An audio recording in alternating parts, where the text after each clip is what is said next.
नमस्कार दोस्तों, चलिए आज बात करते हैं एनलॉन टेक्नोलॉजी सॉल्यूशंस एसएमई आईपीओ के बारे में। कंपनी का इनकॉर्पोरेशन हुआ था 28 जुलाई 2015 को। Company mainly airports, high rise buildings and refineries के लिए इंजीनियरिंग इक्विपमेंट और इंजीनियरिंग सर्विसेज प्रोवाइड करती है। कंपनी के कुछ ऐसे प्रोडक्ट भी हैं जिनकी सर्विसेज एयरपोर्ट एंड रिफाइनरीज के ऑपरेशनल लाइसेंस के लिए आवश्यक है। Company mobile fire fighting, rescue और इवैक्यूएशन इक्विपमेंट जो कि आग लगने जैसी इमरजेंसी में काम आते हैं और इनसे जुड़ी सर्विसेज प्रोवाइड करती है। इनमें airport rescue and fire fighting vehicles, high rise building के लिए रेस्क्यू, इवैक्यूएशन और फायर फाइटिंग इक्विपमेंट के साथ साथ रिफाइनरीज जैसी इंडस्ट्री के लिए फायर इक्विपमेंट सप्लाई करती है। अदर एयरपोर्ट सर्विसेज की बात करें तो company runway rubber and paint removal machine, runway sweeping and way cleaning, मतलब जहां पर एयरक्राफ्ट इंजन होते हैं उनकी क्लीनिंग की मशीन्स, और जब एयरक्राफ्ट खुद की पावर से चल नहीं पाता तो उसके लिए डिसेबल्ड एयरक्राफ्ट रिकवरी किट और एयरपोर्ट इंटीरियर कंपोनेंट सप्लाई करती है। कंपनी के रेवेन्यू मॉडल की बात करें तो दो तरीके से कंपनी पैसा बनाती है। पहला, कंपनी ऊपर बताए हुए इक्विपमेंट्स को प्रोवाइड करती है, इनके स्पेयर पार्ट सप्लाई करती है और मेंटेनेंस के साथ साथ आफ्टर सेल सर्विसेज देती है। दूसरे तरीके की बात करें तो एयरपोर्ट इंटीरियर कंपोनेंट्स की designing, fabrication and installation services भी कंपनी प्रोवाइड करती है। हाल ही में कंपनी ने बेंगलोर इंटरनेशनल एयरपोर्ट में एयरपोर्ट इंटीरियर कंपोनेंट सप्लाई किए हैं। यहाँ पर दोस्तों कंपनी के द्वारा जो मुख्यतः मशीन सप्लाई की गई हैं उनकी फोटोज को दिखाया गया है, जिसमें कि rubber removal machine, high rise rescue के लिए machine, mobile fire fighting machine and runway sweeping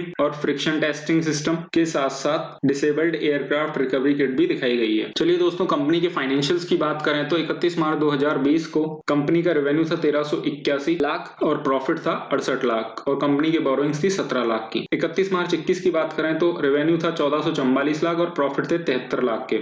वहीं बोरोइंग्स थी 161 लाख की। 31 मार्च 22 के फाइनेंशियल ईयर की बात करें तो कंपनी का रेवेन्यू था 1958 लाख और प्रॉफिट था 242 लाख और बोरोइंग्स थी 580 लाख की। करंट फाइनेंशियल ईयर की बात करें तो 30 सितंबर 2022 तक कंपनी ने 1341 लाख का रेवेन्यू और 239 लाख का प्रॉफिट, लगभग पिछले साल के बराबर का प्रॉफिट अभी तक कमा लिया है। और कंपनी की 30 सितंबर 2022 को कंपनी की बोरोइंग्स है 557 लाख की। जैसा कि कंपनी के फाइनेंशियल्स दिखा रहे हैं, कंपनी के प्रॉफिट मार्जिन में काफी सुधार हुआ है। कंपनी की बोरोइंग्स के साथ साथ कंपनी के रेवेन्यू और असेट्स में भी इजाफा देखने को मिला है। इन बातों को देखते हुए कंपनी का बिजनेस अच्छा करता हुआ नजर आ रहा है। एनलॉन के पीयर कॉम्पिटिटर्स की बात करी जाए तो इंडिया में कोई भी ऐसी लिस्टेड कंपनी नहीं है जो कि कंपनी के बिजनेस को मैच करती हो। चलिए दोस्तों, एनलॉन एसएमई आईपीओ की डिटेल्स के बारे में बात करते हैं। अभी जो कंपनी की लेटेस्ट आईपीओ की डेट है वो 29 दिसंबर 2022 को आईपीओ ओपन होगा, जो कि 2 जनवरी 2023 में क्लोज होगा। फिक्स प्राइस इशू टाइप के तहत कंपनी अपना आईपीओ लेके आ रही है। 100 रुपए पर शेयर का प्राइस रखा गया है। 1200 शेयर्स का लॉट है। कंपनी के शेयर की फेस वैल्यू 10 रुपए है। इशू साइज है 15 करोड़ का, जिसमें की 15 लाख शेयर्स कंपनी इशू करेगी। पूरा का पूरा इशू फ्रेश इशू के तहत है। कंपनी के शेयर की लिस्टिंग होगी एनएससी के एसएमई सेगमेंट में।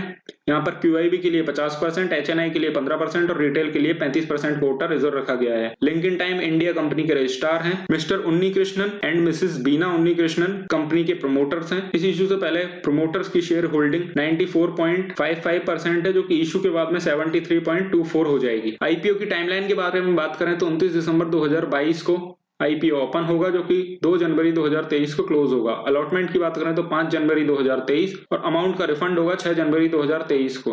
डीमेट में शेयर क्रेडिट होंगे 9 जनवरी 2023 को और कंपनी के शेयर्स की एस्टिमेटेड लिस्टिंग डेट है 10 जनवरी 2023। आईपीओ लॉट साइज की बात करें तो रिटेल का एक लॉट 1200 शेयर्स का 1,20,000 रुपए का। वहीं एचएनआई की बात करें तो मिनिमम 2 लॉट 2400 शेयर्स के 2,40,000 रुपए के। दोस्तों, कंपनी के ग्रे मार्केट प्रीमियम की बात करें तो अभी करंट जीएमपी 40+ के चल रहे हैं, जो कि लगातार कांस्टेंट बने हुए हैं। एसएमई आईपीओ में कंपनी के प्रति डिमांड और कांस्टेंट जीएमपी कंपनी की प्रीमियम में लिस्टिंग का साफ संदेश दे रहे हैं। तो दोस्तों, अप्लाई करिए और यदि आपके अलॉटमेंट आ जाता है तो प्री ओपन में ही अपना प्रॉफिट बुक करिए। इसी के साथ वीडियो को समाप्त करते हैं और सब्सक्रिप्शन फिगर्स की अपडेट समय समय पर मिलती रहेगी। दोस्तों, वीडियो को लाइक, शेयर और चैनल को सब्सक्राइब जरूर कीजिएगा। धन्यवाद।